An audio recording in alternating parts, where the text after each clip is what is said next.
क्या मामले काउंटर मामले में आज उनका पुलिस स्टेशन में आया। कोर्ट के आदेश आने के बाद भी अब तक 5 पुलिस वालों पर कोई मामला दर्ज नहीं किया गया। अधिकारी से बात की है, क्या कुछ अधिकारी के सामने आपने अपनी बात रखी? अधिकारी के सामने जो भी मैंने बात रखी है, मैंने इतना ही कहा है कि इसमें मैजिस्ट्रेट साहब की फाइंडिंग्स आई है, एनकाउंटर फेक है, वो मर्डर है, उसमें क्लियर ऑफेंस जो पहले का 302 था वो डिस्क्लोज हो रहा है आईपीसी का, और इसके वजह से आपके सरकारी पक्ष ने हाईकोर्ट के सामने कहा है कि हम मैजिस्ट्रेट साहब के रिपोर्ट के आधार के ऊपर कानूनी कार्रवाई हमारी पुलिस करेगी।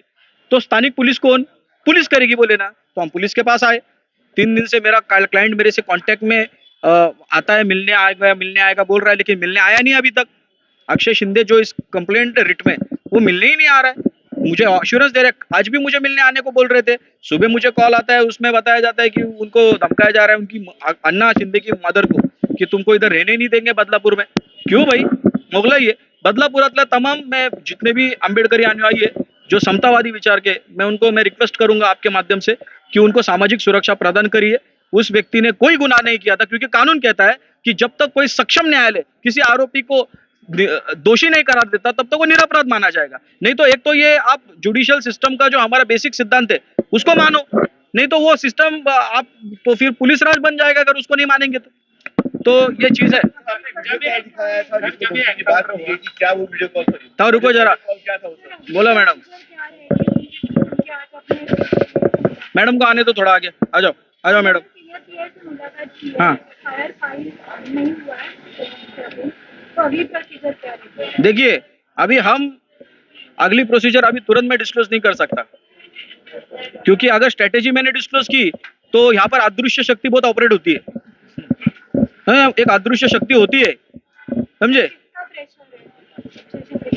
आप। सबको पता है कि इसमें वो जो संजय शिंदे वो लोग है, अक्षय शिंदे का उनका क्या जमीन का झगड़ा था क्या? वो पहली बार उसको मिलने गए थे और उसी दिन एनकाउंटर हो गया।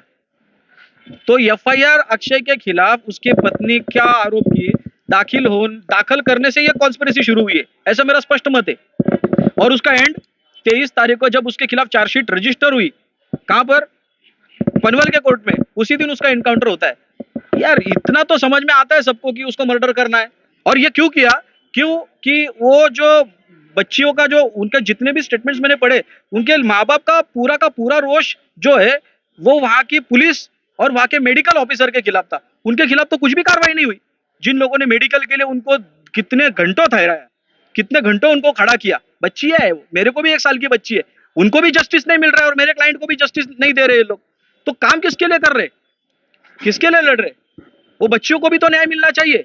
अक्षय शिंदे जिंदा होता तो सच्चाई बाहर आती ना, उसको मारने से बाद सच्चाई दफन कर दी, उस केस का पूरा डिटेल ही खत्म कर दिया। तो ये सब रहे ना, ये उसके खिलाफ के आरोप जो है वो सिद्ध नहीं होने सर थे, क्योंकि चार्जशीट में जो उन्होंने स्टेटमेंट्स 164 में निचले कोर्ट में दिए और जो एविडेंस है एफएसएल का वगैरह दूसरा एविडेंस है, उसका कोई भी तालमेल नहीं है।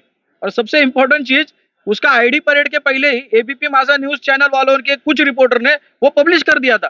तो इसमें वो क्लियर दिख रहा है कि उसका कोई वैल्यू ही नहीं है टेस्ट आइडेंटिफिकेशन परेड का।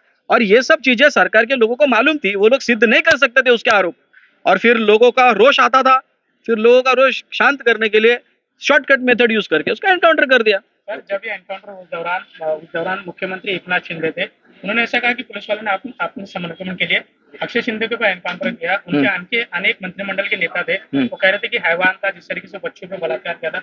एकनाथ शिंदे ने खुद कहा था कि हमारी माँ बहनों पर ऐसी नजर देखने वाले का उसका करेक्ट कार्यक्रम करते। देखिए, अभी एकनाथ शिंदे ने बोले इतना तो करेक्ट कार्यक्रम बोले, और वो करेक्ट कार्यक्रम इनकरेक्ट है कानून के हिसाब से। ये कौन बोले? जुडिशियल ऑफिसर बोले। और न्याय देने का अधिकार, जजमेंट देने का अधिकार किसको है? जुडिशियल ऑफिसर को है। अगर हमारे एकनाथ मामा का ऐसा स्टेटमेंट है तो इसमें करेक्ट कार्यक्रम क्या था, किसके आदेश पर यह करेक्ट कार्यक्रम हुआ है, इसके बारे में जांच हमारे देवा भाव बिठाए, ये मैं उम्मीद करता हूं। मैं देवा भाव को यही विनंती कर रहा हूं कि आप वकील हो, ये एकनाथ शिंदे, एकनाथ मामा, ये लोग लॉयर वगैरह नहीं है, उनको कानून के बारे में कितनी जानकारी है मुझे नहीं पता, लेकिन इसमें एक गरीब संडास साफ करने वाले के बच्चे का मर्डर किया गया है। हम कोई भी सत्ता का अमर पट्टा पहन के नहीं आए, कभी ना कभी सम्राट अशोक को भी सत्ता से बाहर होना पड़ा था, मुगलों का भी शासन से बाहर होना पड़ा था। तो कोई कभी भी अगर ऐसी व्यवस्था आप बनाएंगे तो यही व्यवस्था अगर कंटिन्यू हुई तो हमारे देश के हित में नहीं है, हमारे लोकतंत्र के हित में नहीं है, और पुलिस राज आपको भी पसंद नहीं है, ये मैं भी जानता हूँ। तो इसके लिए आप इसके ऊपर मैं रिक्वेस्ट कर रहा हूँ देवा भाव से कि एकनाथ मामा या फिर उनके पार्टी के जो भी लोग हैं, अभी फिलहाल तो मैंने इसमें कमेंट तो खाली एकनाथ मामा के एक गृह राज्य मंत्री कदम और संजय जी शिरसाट, ये दोनों का ही मैंने स्टेटमेंट सुना है। देवा भाव की पार्टी का अभी तक कोई ये रिपोर्ट आने के बाद किसी ने स्टेटमेंट दिया ऐसा मेरे को तो दिख नहीं रहा है, एडवर्स स्टेटमेंट। जब ये एनकाउंटर होता तब बता रहा हूँ। वो टाइम पे उन्होंने बोला था तो उसके खिलाफ वो अलग प्रोसीडिंग हम लोग चलाएंगे, वो इशू नहीं है। लेकिन अभी फाइंडिंग्स आने के बाद तो ये नहीं बोल रहे, अभी जांच का विषय है। अगर फाइंडिंग आई, एफआईआर हुई है, तो एफआईआर अगर होगी तो इसमें अभी से एफआईआर के पहले अगर जांच को अगर टेम्पर करने का, एविडेंस को टेम्पर करने की कोशिश अगर करने रहे लोग, तो इनको कंट्रोल करना चाहिए होम मिनिस्ट्री ने। और देवा भाऊ चीफ मिनिस्टर भी, उनका सबसे पसंदीदा गृह विभाग भी उनके पास ही है, तो होम मिनिस्ट्री के वो प्रमुख है, पुलिस के प्रमुख है वो चाहे वो डिसीजन ले सकते हैं, 2 दिन में इनको सबको अंदर कर सकते हैं। तो इस पे देवा भाव से हमको उम्मीद है, लेट्स सी। नहीं तो हमारे पास कोर्ट है, हमको ऐसी कोई भी चीज नहीं है जो हम कोर्ट से अगर रिक्वेस्ट करें या कानूनन दायरे में हमारी मांग अगर जायज हो और इंसाफ हो, तो इस देश में न्यायपालिका है और इसकी लड़ाई आगे की न्यायपालिका को कैसे सक्षम की जाए, इसके लिए हम लोग अभी आगे की रणनीति बना रहे हैं। हमारे जजेस की जो वैकेंट पोस्ट है वो तुरंत भरने के ऊपर हम लोग का कोशिश इसलिए करेंगे क्योंकि चीज ये हो रही है कि लोगों के इसमें से पुलिस एनकाउंटर के ऊपर, police justice system, police encounter justice के ऊपर इन लोगों ने जो राजनीति की है वो सबसे गलत है। उसका रीजन ये कि कोर्ट से जल्दी जल्दी जस्टिस नहीं हो रहा है। कानून तो बन गया, उसमें एक टाइम पीरियड दिया है कि इसमें ट्रायल खत्म करे, लेकिन होता क्यों नहीं है? क्योंकि जजेस की संख्या उतनी नहीं है। आप देखिए जजेस लोड कितना है उनका, फैमिली लाइफ कुछ भी नहीं है। जजेस की वैकेंट पोस्ट क्यों नहीं भरते? सरकार के हाथ में, एमपीएससी क्या कर रही है?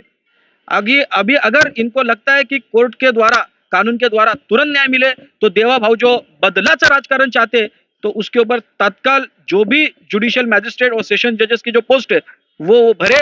और सेंट्रल गवर्नमेंट से हम उम्मीद रखते हैं कि आप भी हाईकोर्ट के जो भी है चीफ जस्टिस साहब, सुप्रीम कोर्ट के भी खन्ना साहब, उनसे भी हम लोग रिक्वेस्ट करेंगे कि हाईकोर्ट के हमारे जो वैकेंट पोस्ट है वो भी भरे। क्योंकि अगर इंसाफ कोर्ट से लोगों का फटाफट मिलने लगा तो फिर लोगों का इंसाफ बढ़ेगा, लोगों का विश्वास बढ़ेगा। नहीं तो फिर पुलिस ऐसे किसी को मार देगी, लोग बोलेगा हाँ कोर्ट से बहुत जल्दी न्याय नहीं मिलता है, पुलिस मार रही बराबर कर रही। तो ये अगर आपने को रोकना है तो हमको जो अशक्त जुडिशरी बना के रखी राजनीति करने वाले लोगों ने, उसको सशक्त बनाना बहुत जरूरी है। और वो अशक्त बनाने का एक कारण ये भी है क्योंकि सबसे ज्यादा आपराधिक रिकॉर्ड वाले जो एमपी एमएलए है वही लोग जल्दी से जल्दी उनको सजा मिलके वो अंदर जाएंगे, इसलिए जजेस की पोस्ट भी वो लोग तत्काल नहीं भरते। इसके लिए आप पत्रकारों की, आराम जैसे वकीलों की भी जिम्मेदारी है कि हम जिस कोर्ट से न्याय मांगते हैं उस कोर्ट को न्याय देने के लिए, जल्दी न्याय देने के लिए जो जो